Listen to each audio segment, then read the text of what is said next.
Hi guys, welcome to our channel. ప్రస్తుతం మనతో పాటు దాము బాలాజీ గారు సీనియర్ జర్నలిస్ట్ ఉన్నారు. వారితో ఒకసారి మాట్లాడదాం. సార్ నమస్కారం. సార్ నమస్తే. సార్, హీరో మహేష్ బాబు గారికి ఈడీ నోటీసులు ఇచ్చింది సార్. ఇప్పుడు ఇది హాట్ టాపిక్ గా మారిపోయింది. అసలు ఏం జరిగింది, ఎందుకు ఈడీ నోటీసులు ఇచ్చింది, మరి విచారణ కూడా హాజరు కావాలందంట కదా, మరి ఏం జరిగే అవకాశం ఉంది సార్ ఇష్యూలో?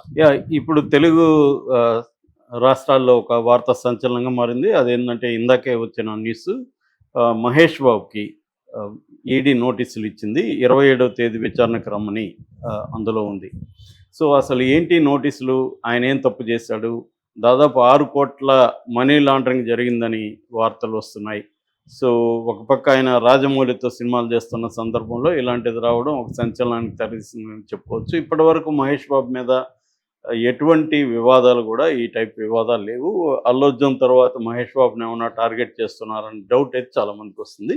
అసలు ఏంటి, ఎందుకు ఇచ్చింది ఈ నోటీసులు, మహేష్ బాబు ఏం తప్పు చేశాడు అనేది చూస్తే యాక్చువల్గా ఏం జరుగుతుందంటే, గత కొంతకాలంగా హైదరాబాద్ చుట్టుపక్కల, హైదరాబాద్ కావచ్చు చుట్టుపక్కల కావచ్చు, అనేక రియల్ ఎస్టేట్ కుంభకోణాలు బయటకు వస్తున్నాయి. సో లేటెస్ట్గా ఒక రియల్ ఎస్టేట్ కుంభకోణం బయటకు వచ్చింది. అదేంటంటే Surana group and Sai Surya developers అనే 2 సంస్థలు దాదాపు 100 కోట్ల పైన ప్రజల్ని ఏమార్చి డబ్బులు తీసేసుకొని వాళ్ళకి ప్లాట్లు ఇవ్వలేదు. సో దాదాపు 30 మందికి పైన మధురానగర్ పోలీస్ స్టేషను, ఇతర పోలీస్ స్టేషన్లలో కంప్లైంట్లు ఇచ్చారు. సో ఈ కంప్లైంట్లు బేస్ చేసుకొని ఈడీ రంగంలోకి దిగింది. సో ఈ కంప్లైంట్లో ప్రధానంగా ఉండేది ఏంటంటే, సురానా గ్రూప్ అధినేత నరేంద్ర సురానా, ఇతను భాగ్యనగర్ ప్రాపర్టీస్ లిమిటెడ్కి కూడా ఆయనే ఓనరు. అలాగే సాయి సూర్య డెవలపర్స్ ప్రైవేట్ లిమిటెడ్, దీని కంపెనీ ఓనర్ సతీష్ చంద్ర గుప్తా, ఈయన మీద ఆల్రెడీ 11 కేసెస్ ఉన్నాయి. సో లాస్ట్ నవంబర్లో కూడా ఈయన అరెస్ట్ అయ్యాడు, లాస్ట్ ఇయర్ నవంబర్లో కూడా. సో వీళ్ళిద్దరూ ఏం చేశారంటే కొన్ని వెంచర్స్ చేశారు. సాయి తులసి ఎన్క్లేవ్ కానీ, సన్ముఖ విలాస్ కానీ, తర్వాత గ్రీన్ మెడోస్ షాద్ నగర్లో, ఇలాగా హైదరాబాద్ చుట్టుపక్కల కొన్ని రియల్ ఎస్టేట్ వెంచర్స్ వేసేసి వీళ్ళు రకరకాల పద్ధతుల్లో ఫ్రాడ్ చేశారు.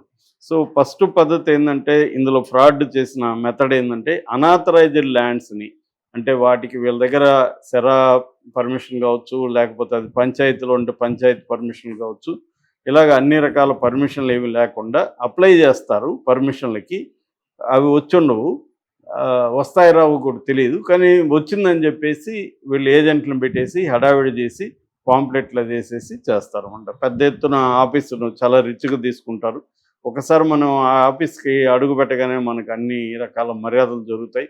ఈవెన్ మధ్యాహ్నం లంచ్ టైంకి వెళ్తే మంచి లంచ్ పెడతారు మెస్ది.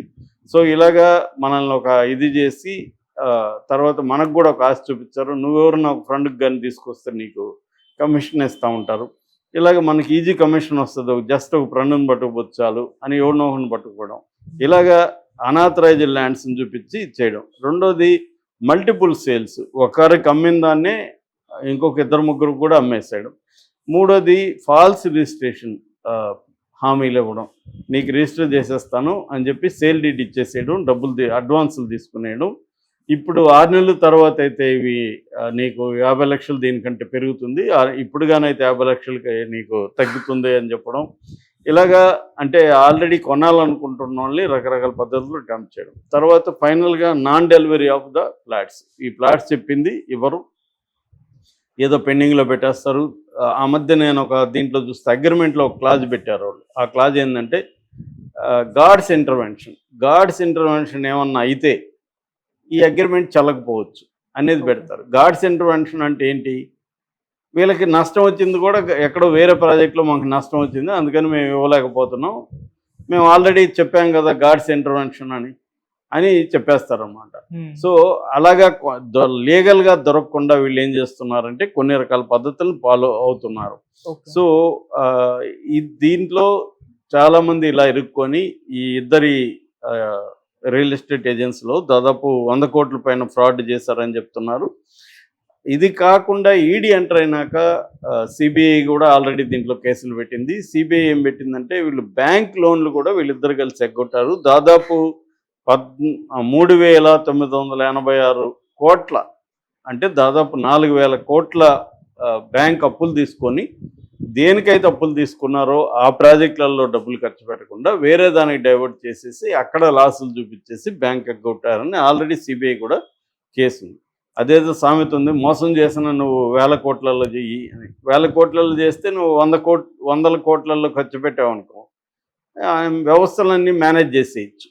సో అదే 1,00,000 2 లక్షలు మోసం చేసి లోన్ కట్టకపోతే మన ఉన్నవన్నీ పట్టుకుపోవడం, వాళ్ళ మీద కేసులు పెట్టడం, లీగల్గా హరాస్మెంట్లు, పోలీస్ కేసులు ఇవన్నీ జరుగుతాయి. అదే 1000 కోట్లు అనుకో, మన ఇప్పుడు రఘురామకృష్ణరాజు వాళ్ళకి కూడా అదే అభియోగాలు ఉన్నాయి కదా, సిబిఐ కేసు ఉంది.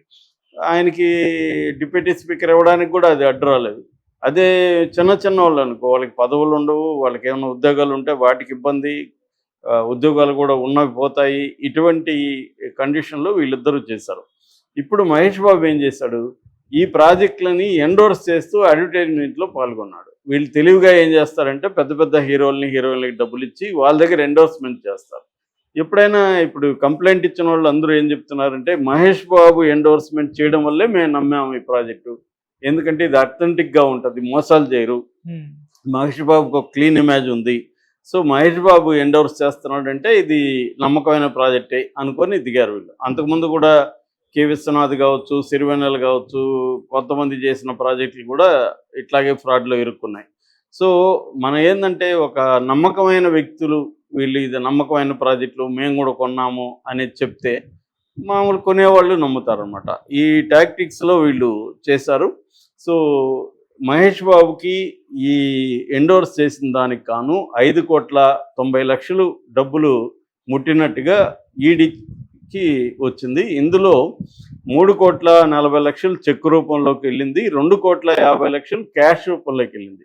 సో చెక్ రూపంలో ఇచ్చిందంటే దానికి అకౌంటింగ్ వ్యవహారాలు ఉంటాయి, కానీ ఈ 2.5 crore క్యాష్లో ఇచ్చిందంటే ఇది హవాలా ద్వారా మనీ లాండరింగ్ ద్వారా వచ్చింది. అంటే బ్యాంక్ లోన్లు తీసుకోవడం, రెండోది క్లయింట్లను మోసం చేసి డబ్బులు తీసుకోవడం, ఈ డబ్బుల్ని హవాలా ద్వారా లేకపోతే మనీ లాండరింగ్ ద్వారా. ఇది ఎందుకంటే ఇదంతా బ్లాక్లో ఉంటుంది, అడ్వాన్సులు అంతా కూడా బ్లాక్లో తీసుకుంటారు.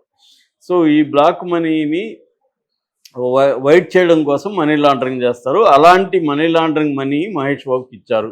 సో మహేష్ బాబు ఎండోర్స్ చేయడం ఒకటి రాంగు, ఈ వీళ్ళ హిస్టరీ లేకుండా ఇప్పుడు 11 కేసులు ఉన్న ఒక వ్యక్తి ప్రాజెక్టుని మహేష్ బాబు ఎలా ఎండోర్స్ చేస్తాడు? మరి మహేష్ బాబు లీగల్ టీము పెట్టుకోలేదా, ఆయన ఇవి చెక్ చేయలేదా, ఇవన్నీ ఇప్పుడు డౌట్లు వస్తున్నాయి. సో మహేష్ బాబు, అందుకనే మహేష్ బాబుని విచారణకు పిలిచారు. సో మహేష్ బాబుకి ఇది ఇబ్బందికరంగానే చెప్పచ్చు, ఎందుకంటే గతంలో కూడా మనం చెప్పుకున్నాం, తమన్నా భాటియా తర్వాత ఇంకొంతమందిని, రియా చక్రవర్తి, తర్వాత జాక్లైన్ ఫెర్నాండస్, ఈవెన్ సోను సుద్దు, ఇలాంటి వాళ్ళు అనేక మంది డిఫరెంట్ ప్రోడక్ట్స్ని, ఈ బెట్టింగ్ యాప్స్ని చేయడం. కాజల్ కూడా ఇందులో ఉంది బెట్టింగ్ యాప్ విషయంలో, Mahadev betting app, Kajal and Tamannaah. అట్లాగే హెచ్పిజెడ్ టోకన్ అండ్ బిట్ కాయిన్, దీంట్లో కూడా తమన్నా ఇన్వాల్వ్ అయింది.